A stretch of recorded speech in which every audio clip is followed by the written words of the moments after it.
Esta tarde tendremos la visita de uno de los buenos periodistas de investigación que tiene este país, ahora con un sitio propio, ¿no? Desde CIPER, ahora fundó Reportea.cl, me refiero a Nico Sepúlveda, que es también el periodista que destapó el caso Hermosilla, hace ya más de 2 años, ¿no? Y ahora en su nuevo sitio trae nuevos antecedentes de otra ex ministra de la Corte Suprema. Ella se fue así por jubilación, no la echaron, pero está ahí en cuestionamiento, y me refiero a María Teresa Letelier, con un título que habla sobre un robo fake, un robo de mentira que habría hecho la ex ministra Letelier, ¿no? Simulando un asalto para no entregar su celular en medio de las investigaciones por potencial tráfico de influencias que también la enfrenta. Otra arista más que también está sacudiendo, por supuesto, al máximo tribunal del país. Lo conversamos con Nico Sepúlveda. Pero antes de eso, vamos a abrir el programa de hoy con una de las grandes mayorías que tuvo las elecciones parlamentarias recientes. Fue el más votado en la historia de Coquimbo, fíjate, me refiero al diputado socialista Daniel Manucheri, para hablar de todo lo que ha sido precisamente la lucha que él ha tenido con la ahora también senadora electa, con Daniela Chiccardini, en contra de la corrupción. Temazos, conversaciones que siempre nos gusta llevarte para la reflexión ciudadana. Bienvenidas, bienvenidos a Stock Disponible.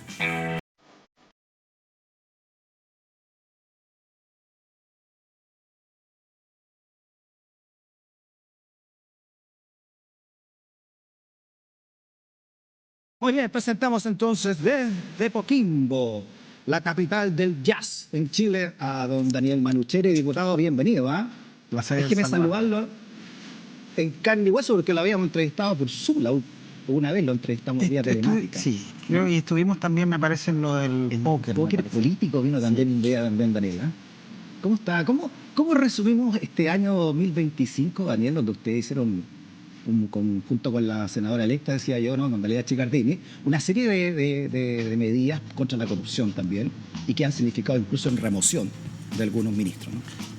Para nosotros fue un buen año el 2025 en lo personal, porque evidentemente se fueron dando una serie de situaciones que nosotros habíamos advertido con anterioridad, y el tiempo nos fue dando la razón, fundamentalmente en lo que respecta de los casos de corrupción.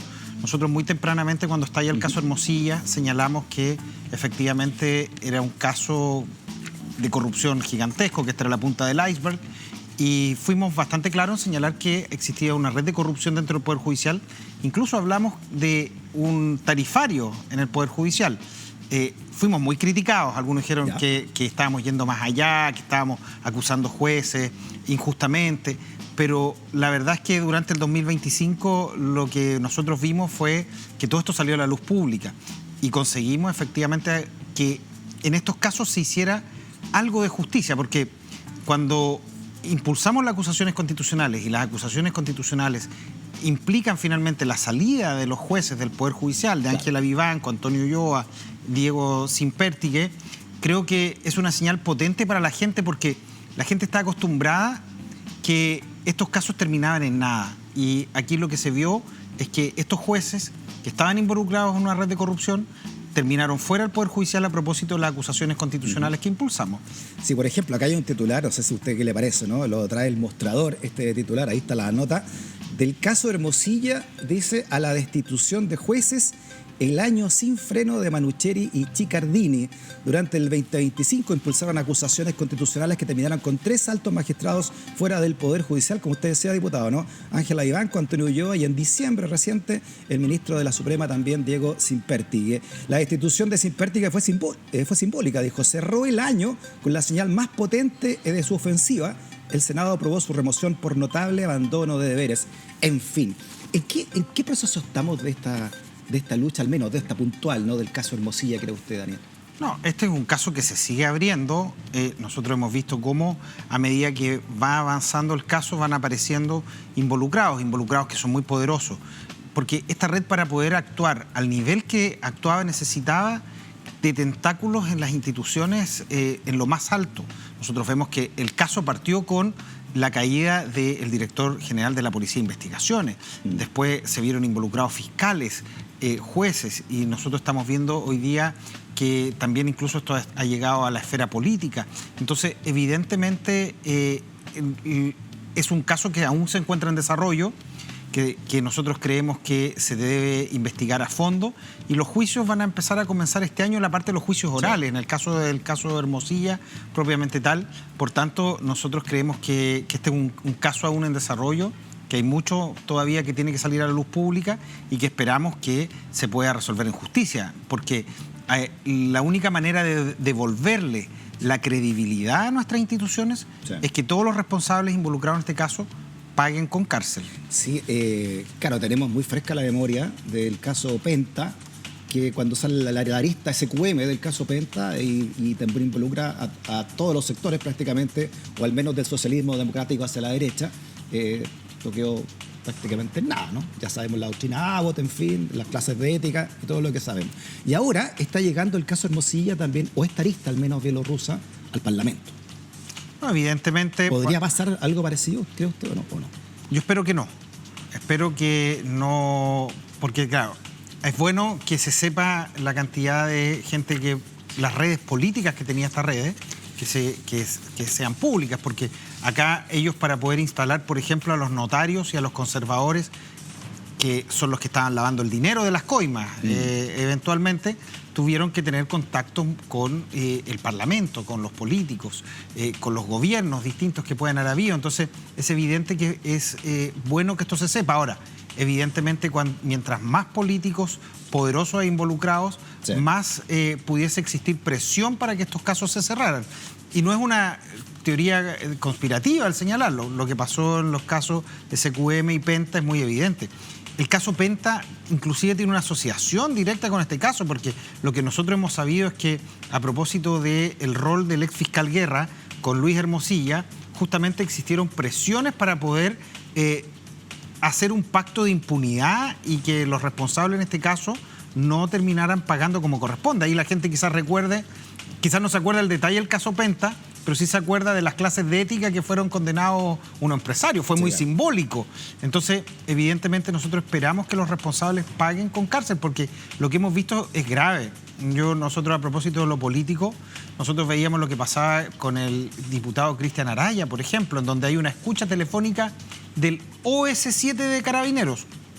No es una filtración de prensa, no es una declaración de alguien, sino una escucha telefónica en donde lo que señala el señor Llaver con otro notario es que el diputado le entregó un dossier con información para difamarnos, con información falsa, para difamarnos a mí y a la diputada Chicardini, que además le habrían pasado plata, 1.700.000, dice esa escucha. Entonces, son situaciones que son graves y que se deben investigar a fondo. Sí, otra pelea que ustedes han tenido, por supuesto, es contra la desinformación.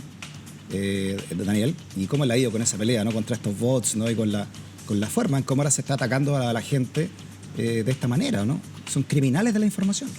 Ellos lo que buscan es que aquellos que persiguen a la corrupción es enlodar la imagen de aquellos que persiguen a la corrupción. Eso yo creo que nosotros se vio muy acrecentado cuando nos empezamos a involucrar en el caso de Hermosilla.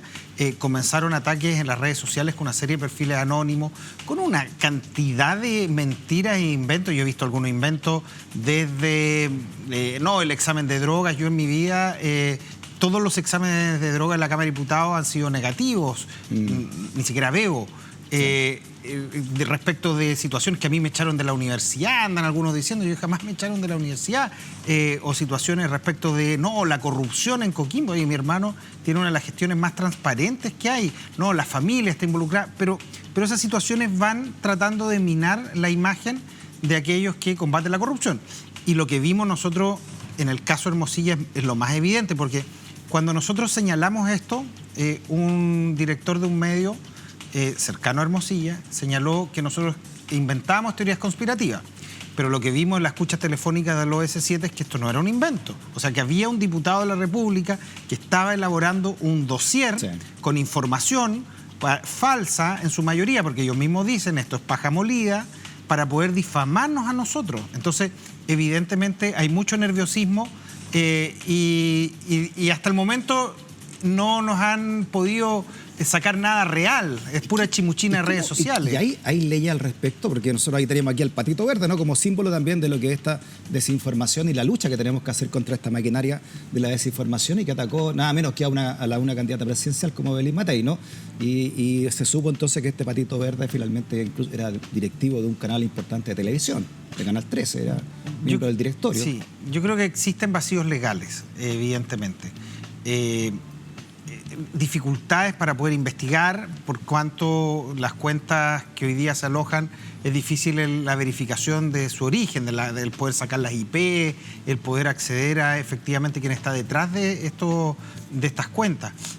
Evidentemente creo que lo que viene en la próxima década va a ser muy complejo con las noticias falsas, porque sí, ya no solo vamos a ver escritos, sino que vamos a ver voces, imágenes adulteradas, en donde evidentemente la gente la gente puede tender a creer eso, o sea, y es por lo mismo que necesitamos fundamentalmente, más que solo buscar leyes, tenemos que tener la capacidad de generar una sociedad más crítica, que tenga la capacidad de entender, mira, si están haciendo una campaña con un perfil falso respecto de un parlamentario, por ejemplo, que enfrenta la corrupción, es muy probable que detrás de eso estén los corruptos. O sea, yo creo que la ciudadanía tiene que tener la capacidad de generar una masa crítica respecto de lo que se está difundiendo en redes sociales. En algunos países se enseña también desde los colegios, ¿no? Cómo leer desde el niño, ¿no? Una información para aprender lo que es falso y lo que no es de lo que es verdad, ¿no? Y en este sentido, ¿cómo lee usted, ¿no? Entonces este titular que lo afectó también a usted, Daniel, donde que dice acá el T13 que la Fiscalía archiva denuncia contra supuesta red de bots políticos, no configuran delitos, según dice esta ley, que atacaban entonces candidatas Belín Matei y Yandel Jara, por ejemplo, del Partido Comunista dentro de ellas. Dice que esta nota que entonces que no existían méritos para realizar otras diligencias, según la información que le fue entregada a la tercera por un ente persecutor, por la Fiscalía que lleva el caso. Sí, desconozco cuál habrá sido la investigación que realizó la Fiscalía. Nos parece extraño que la Fiscalía no haya citado a declarar, por ejemplo, a la señora Belín Matei, quien hizo una denuncia pública respecto a eso. Ellos entregaron un informe, tenían una querella redactada al respecto. Hubo reportajes de canales de televisión. En un rato va a estar Nicolás Sepúlveda. Nicolás Sepúlveda tiene... ellos mismos hicieron un reportaje respecto de quienes estaban detrás. Vimos que había gente vinculada al propio equipo del señor Kast. Sí. Entonces, evidentemente, nosotros creemos que el hecho que la Fiscalía haya desestimado la investigación en nada desacredita lo que nosotros hemos dicho. Acá hay una campaña sistemática, organizada y probablemente financiada de sectores de la derecha para difamar e instalar mentiras. Eso es evidente. Y eso es un modelo que ellos siguen. Este es el mismo modelo que ocupaban en Brasil con Bolsonaro. Es el mismo modelo que ocupan con Trump en Estados Unidos. Es un sistema, es un ecosistema que ellos generan para poder instalar mentiras como verdades en la ciudadanía. Claro, y matar a ciertos personajes, ¿no? Matarlo en términos de su dignidad y su credibilidad pública, ¿no? O sea, evidentemente ellos actúan como verdaderos sicarios digitales, o sea, para poder ensuciar la imagen. Ahora, en el caso nuestro no les fue muy bien, porque evidentemente intentaron hacerlo, pero la verdad es que las urnas finalmente nos respaldaron y no les resultó mucho.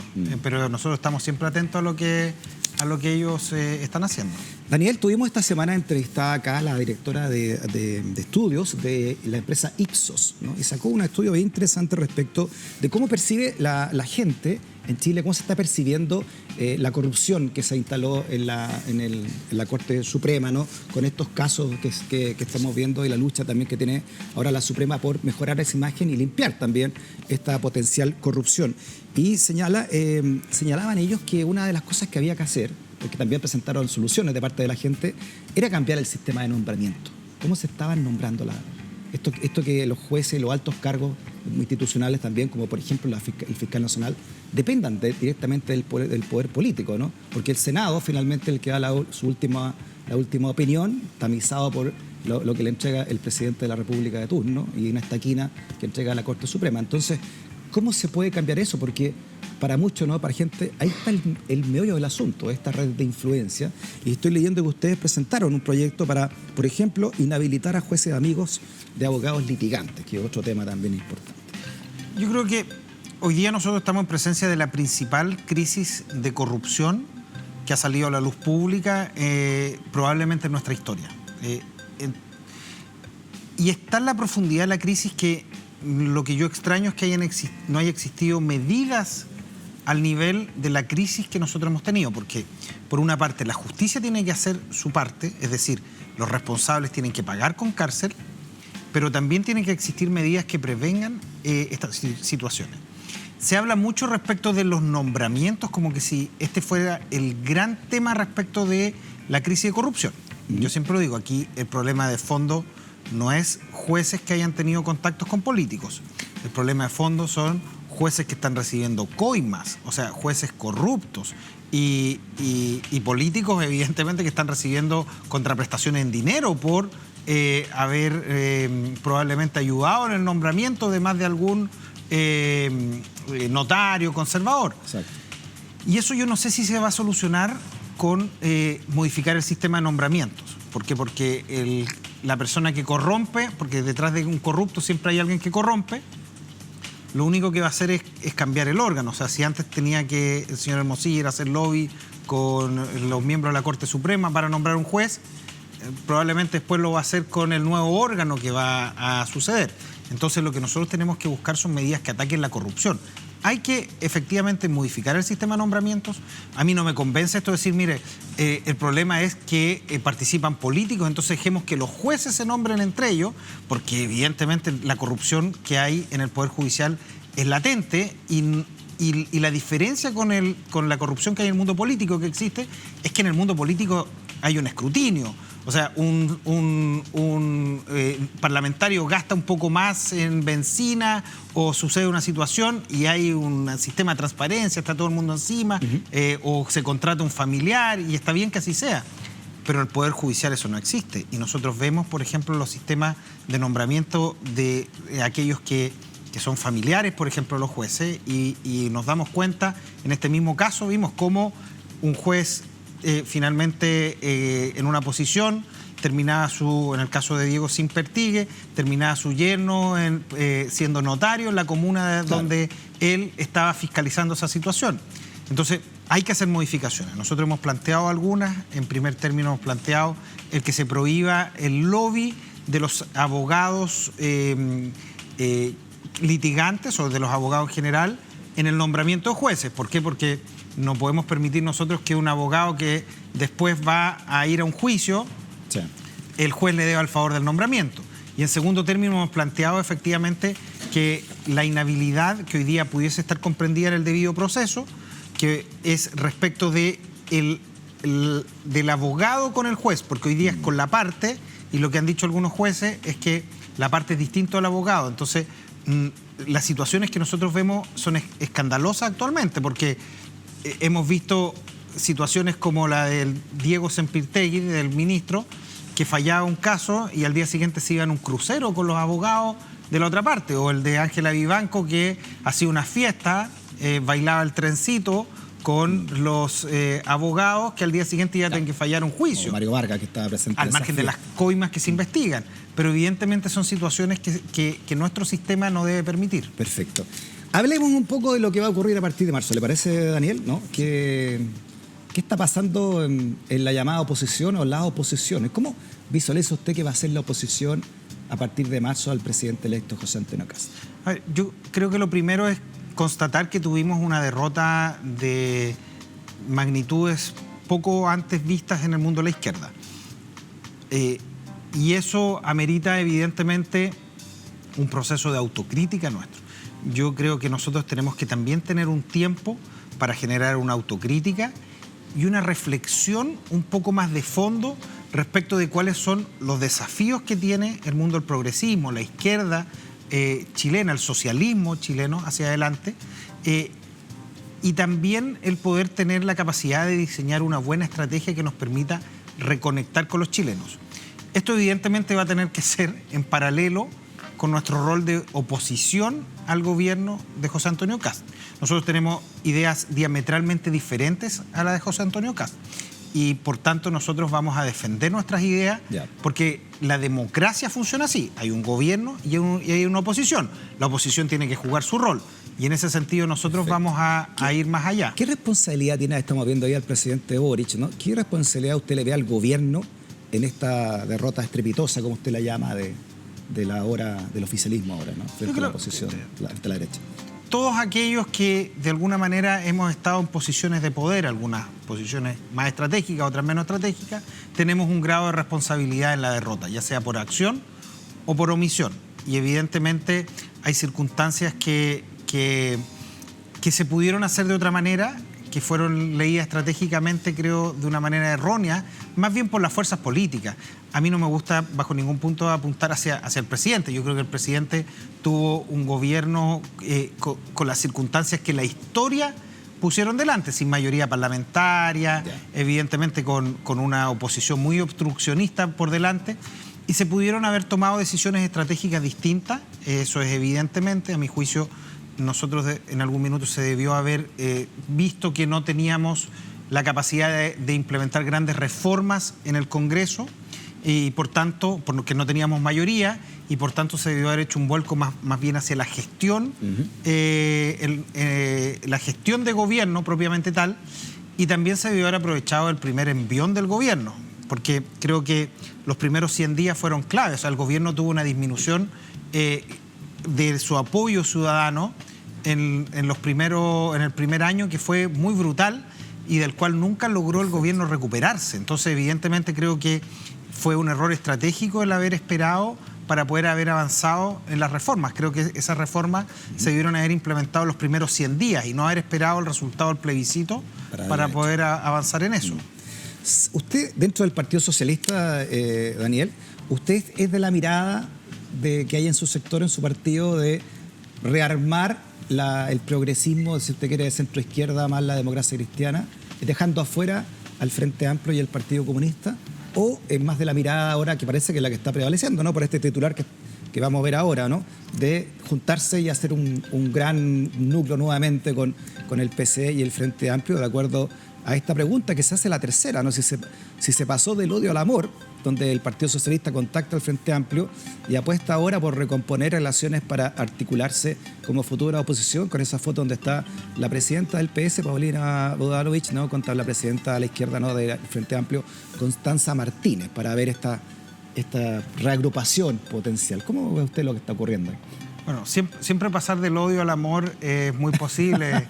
Hermes dicen Trismegisto en el Kybalión, muy cerca incluso. Dice Hermes Trismegisto en el Kybalión, dice que el amor y el odio son lo mismo en distinta graduación solamente. Pero evidentemente creo que el desafío que tenemos por delante es de tal magnitud que sin unidad y cohesión no veo futuro posible.